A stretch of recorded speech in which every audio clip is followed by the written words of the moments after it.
Hi friends, नमस्कार। मैं Vinod Rawal world of astrology में आपका स्वागत करता हूँ।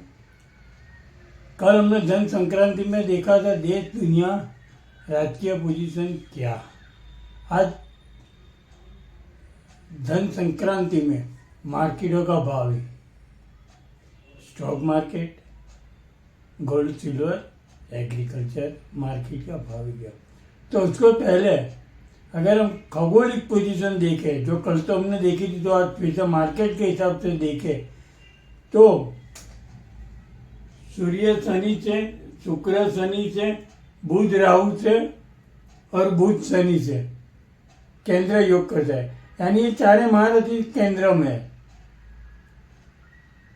और ये केंद्र में चारों में से दो में के तो क्रांति स्वामी हो ही रहा है। यानी बुध शनि, बुध राहु मार्केट के लिए जिम्मेदार है, तो उनका भी यहाँ है। और इससे भी ज़्यादा अगर हम देखें तो शुक्र सूर्य युति, शुक्र मंगल युति और सूर्य मंगल युति, यानी सूर्य शुक्र मंगल जो स्टॉक मार्केट गोल्ड सिल्वर के लिए जिम्मेदार है, वो तीनों एक दूसरे की युति में है। और इतने नज़दीक है तीनों की पोजीशन कि दो में क्रांति साम्य भी हो रहा है, चरणात्मक वेद भी हो रहा है और स्वर भी सेम है। तो इसका मीनिंग ये होता है कि कभी भी ये पोजीशनों में मार्केट में भारी गिरावट हमको देखने को मिल सकती है। और उसके बाद अगर हम देखें, शुक्र 180 गुरु, सूर्य 180 गुरु और बुध 180 गुरु, यानी सूर्य बुध का भी संबंध यहाँ होता है। यानी ये धन संक्रांति देश दुनिया के लिए तो हमने कल बात कर ली क्या क्या तूफान कर सकते हैं। अगर मार्केट की बात करें तो धन संक्रांति 16 दिसंबर से 14 जनवरी 2026 तक होती है।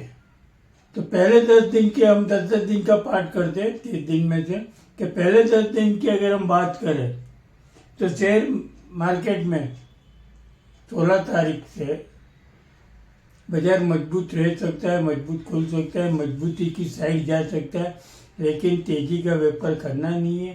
बाजार में तेजी नहीं है, हर एक उछाल आवे वहाँ बेचो, सेलिंग करके तुरंत मुनाफा बुक करो, क्योंकि दोनों साइड मार्केट चलेगा। आपने बेचा, प्रॉफिट हुआ, प्रॉफिट बुक किया, ऐसे कर करके आप 6 क्लास तक ले जाओ। हो सकता है 1 या 2 दिन अच्छी तेजी भी देखने को मिल सकती है ये दिनों 10 दिनों में, या अच्छी बिकवाली भी मिल सकती है, लेकिन हम नरम ध्यान रख के ही ये 10 दिन व्यापार करेंगे तो नुकसान घाटा जाने का संभव बहुत कम है, निकलने का रास्ता तो मिलेगा। फिर बात करें 23 जनवरी के 10 दिनों की, ये दिनों में भी मार्केट दोनों साइड चल सकते हैं, प्लस माइनस। जजमेंट नहीं आ सकता कि मार्केट के वे कौन सा है और कौन सी साइड वो जाएगा, लेकिन शुरुआत की मजबूताई में हमें बेचना चाहिए। हो सकता है बाजार 1-2 दिन अच्छी नरमाई दिखा है, लेकिन हमें ना बेचना है, और अच्छी तेजी का उछाल दिखा है पूरा दिन, तो ना हमें कोई तेजी का व्यापार करना है। हम सिर्फ ये धन संक्रांति में मार्केट में सेलिंग करके मंदी का ही व्यापार करेंगे। तो इसका मीनिंग ये भी होता है कि संक्रांति के शुरुआत से हम निफ्टी बेच सकते हैं, निफ्टी पुट बाय कर सकते हैं। तो ये दूसरा जो 20 दिनों का है उसी में भी वही पोजीशन है कि भाई कहीं भी बाजार स्टेडी रहेगा 1-2 दिन, फिर एकदम अप होगा, फिर नरम होगा, फिर तेजी होगी, लेकिन हम ध्यान नरम रख के ही बात करेंगे और नरम रख के ही व्यापार करेंगे। अब आया लास्ट जनवरी 2 से, तो जनवरी 2 की अगर बात करें धन संक्रांति के लास्ट 10 दिनों में, तो पहले ही दिन से हमें निफ्टी हमारी कैपेसिटी के हिसाब से बेचना है, निफ्टी पुट हमें बाय करना है, या हमारे पास जो प्रॉफिटेबल स्टॉक है, पोर्टफोलियो है, तो उसको हमें कम करना चाहिए, मुनाफा घर में लेना चाहिए। क्योंकि ये दिनों में बाजार शुरुआत में अप होकर फिर तुरंत इतनी ज़्यादा बिकवाली आ सकती है कि पैनिक, बाजार में घबराहट फैल सकती है। अच्छी गिरावट जिसको बोलते हैं, तो ये 10 दिनों में अच्छी गिरावट हमें देखने को मिल सकती है स्टॉक मार्केट में। तो शुरुआत का निफ्टी का वीकनेस यहाँ ये 10 दिनों में हर एक बार अप, फिर उससे ज़्यादा गिरावट हो सकता है। 1 या 2 दिन बाजार ब्लाइंड खुले, रात को मजबूत बंद हो, सुबह देखे तो बाजार बिल्कुल डाउन खुल सकता है। तो हमें ये दिनों में भी बाजार में बहुत अच्छी तरह से मंदी का व्यापार करना है और हर एक नरम बाजार में हमें लेना है, लेकिन हम तेजी का व्यापार नहीं करेंगे।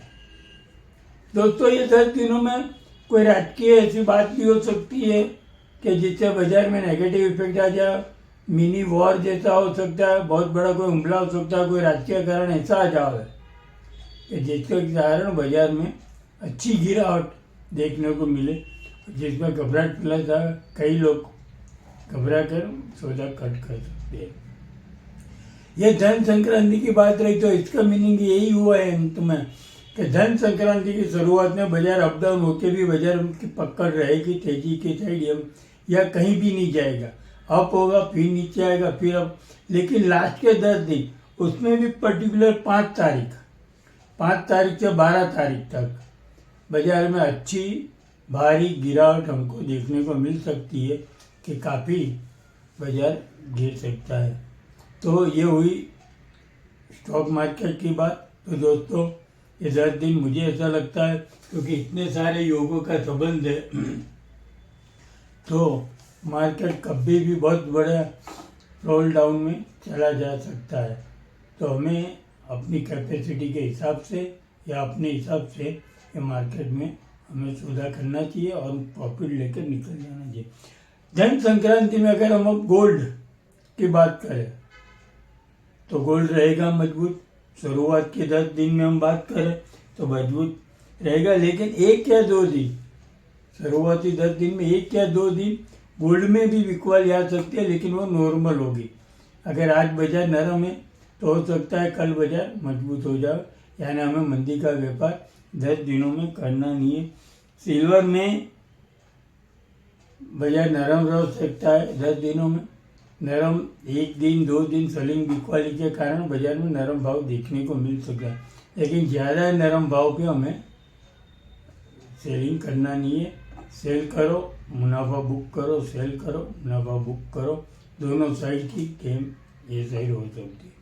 फिर अगर हम बात करें 23 तारीख की, तो इस तारीख में भी हो सकता है कि भी बाजार दोनों साइड चलेगा। 1 या 2 दिन अच्छी बिकवाली दोनों मार्केट में आ सकती है, गोल्ड और सिल्वर दोनों मार्केट में अच्छी बिकवाली आ सकती है। तो प्रॉफिट जो बुक करता रहेगा वही पैसा मार्केट का अपने घर ले जाएगा। 2 जनवरी से 14 जनवरी तक की हम बात करें तो दोनों कीमती धातु में तूफानी वजगड़ आएगी। कब इतना ज़्यादा अप होगा, इतना ज़्यादा डाउन होगा कि लोग सोचेंगे क्या करें। घबराहट में वो निकल जाने की कोशिश करेगा, लेकिन निकल जाना अच्छा है। अच्छी गिरावट दोनों में दिखने को मिल सकती है।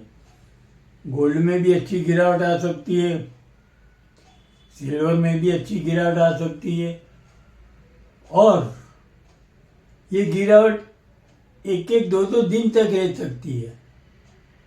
हो सकता है कि लास्ट में ये योगों के कारण 1 या 2 दिन गोल्ड में ऐसा हो सकता है, कभी जहाँ से उसका डाउन प्राइस आया वहाँ से वो स्प्रिंग होकर वापस आ सकता है।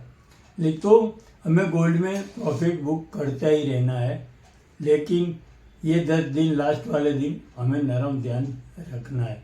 ये हुआ गोल्ड और सिल्वर का। दूसरी बात, अब हम बात करेंगे एग्रीकल्चर, तेल, तेलीबिया, सिंग तेल, कपासिया तेल, सरसों, कपास अभी शुरू होगा, कपास का वायदा सुरेंद्रनगर साइड, कपास, एरंडा, ये सब की अगर हम बात करें तो ध्यान तेजी रख के करना चाहिए। संक्रांति की शुरुआत से हमें स्टॉक करना चाहिए एरंडा का, कपास का, सिंग तेल का और इंदौर तेल, कपासिया तेल, इन सबका हमें स्टॉक करके आगे, और वो स्टॉक हमें वहाँ तक नहीं सेल करना कि भी धन संक्रांति के अंतिम दिनों तक। धन संक्रांति के अंतिम दिनों में बाजार जब बिल्कुल टॉप पे होए तब हमें निकल जाना चाहिए। फिर उसको मकर संक्रांति तक कैरी फॉरवर्ड करना मूर्खामी रहेगी। हमें यहाँ निकलना ही है, जहाँ जहाँ जिसको अच्छा नफ़ा मिले वहाँ निकलता जाओ। ये धन संक्रांति का मार्केट का मैंने आपके सामने रखा है। दूसरी एक बात, और भी एक वीडियो धन संक्रांति का ही दूसरा मेरा पार्ट 2 है। पहले पार्ट में मैंने देश दुनिया का बोला था, आज हमने मार्केट की बात की। कल या परसों 12 राशि वाले जातक को धन राशि में क्या हो सकता है, अच्छी डेट बुरी डेट, वो हम देखेंगे।